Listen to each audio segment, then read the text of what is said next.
Christian living? Do we believe because somebody else taught us some authority, or do we believe because we've come to think and reason and examine the evidence for ourselves and it makes sense and it works that way?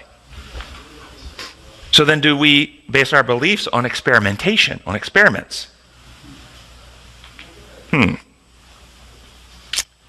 do we balance your personal experience and your feelings on matters with experiment, which some might say is scientific? How do we balance that in life? Well, here's one of the founders of the SDA Church, and she wrote this. See if you agree or disagree with this.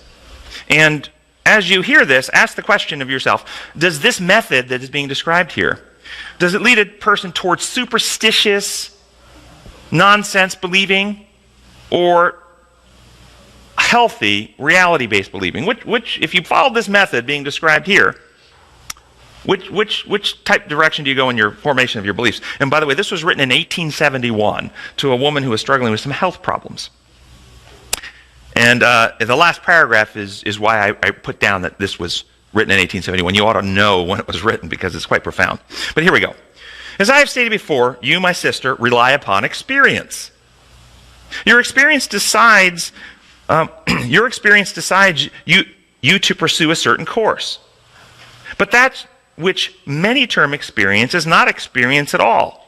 It is simply habit, a mere indulgence, blindly and frequently ignorantly followed with a firm set determination and without intelligent thought or inquiry relative to the laws at work in the accomplishment of the result.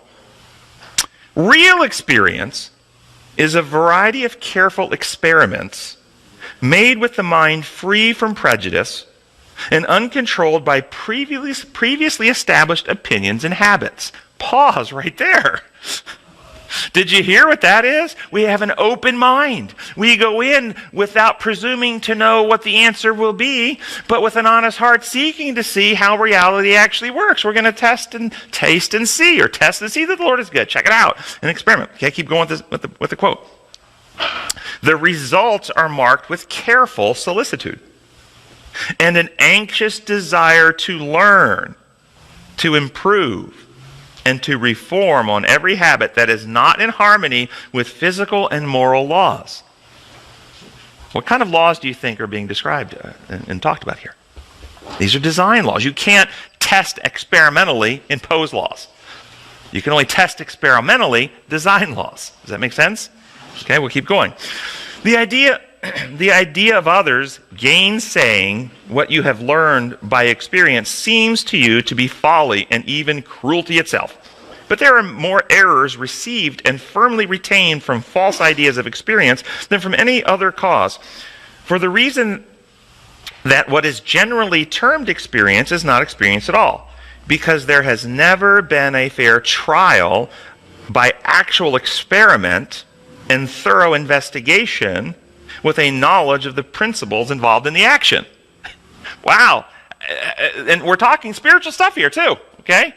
Keep going. Your experience was shown to me to be as not reliable because it is opposed to natural law. It is in conflict with the unchanging principles of nature.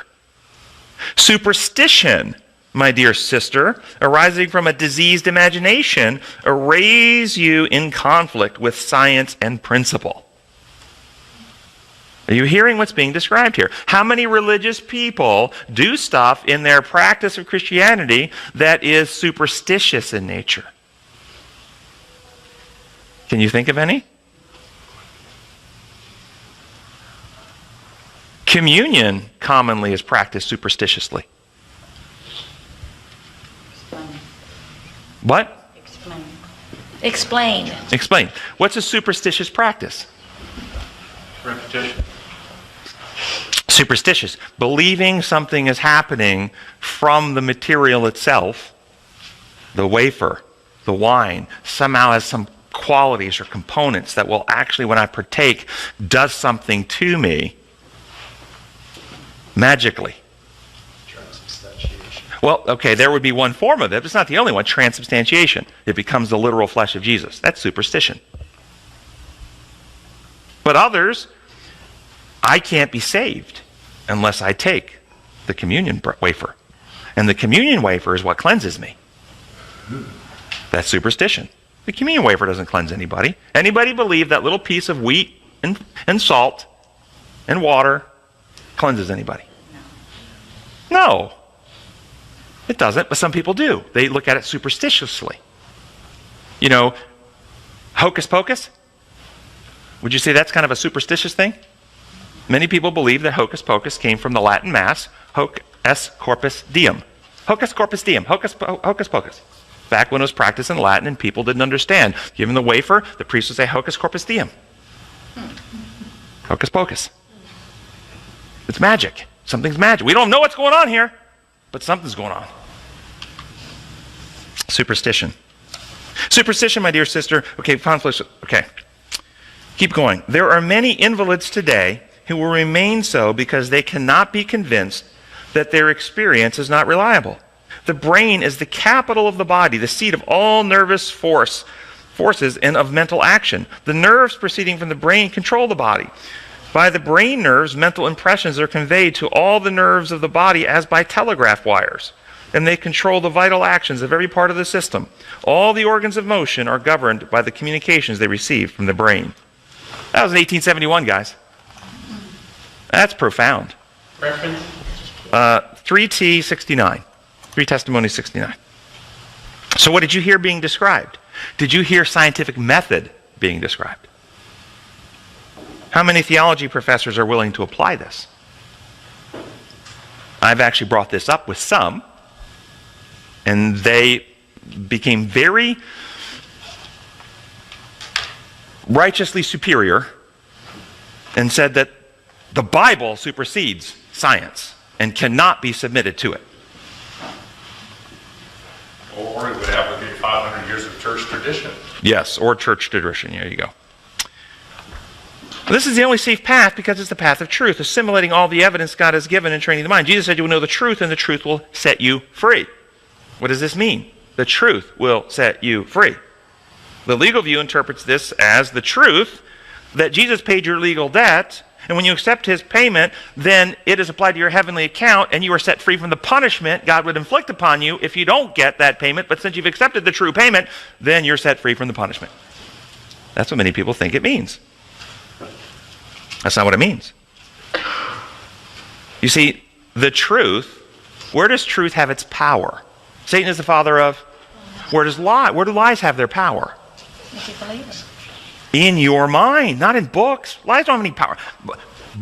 If a lie is written in a book and nobody ever reads it, it has no power. It only has power as it comes into your mind. And the truth has power as it comes into your mind as well. And the truth sets you free from the lies, and there it sets you free from the lies about God, which sets you free from fear, insecurity, misunderstanding, and free from the enslavement of sin itself. Do you understand that sin enslaves you? It wraps chains around you. When you break design laws, you lose freedom. The laws of health are easy to see. I have patients who were heavy smokers, and now they have COPD, and they are chained to an oxygen tank. They don't have the freedom they used to have. They can't climb stairs. They can't go for a bike ride. They can't even walk across their house. They are slaves. Their freedom has been compromised. They were chained to the cigarettes before that. And they were chained to the cigarettes before that, but that's true. Exactly. What about the person who cheats and lies and steals? They live in fear of being found out. How many politicians right now are living in fear? How many television personalities are living in fear? I mean, there's been a lot of outing in the last couple of months, hasn't there? And what's coming home to roost? Most of them are admitting it. It's not just allegation. The allegation brought them to go, I'm sorry, my bad.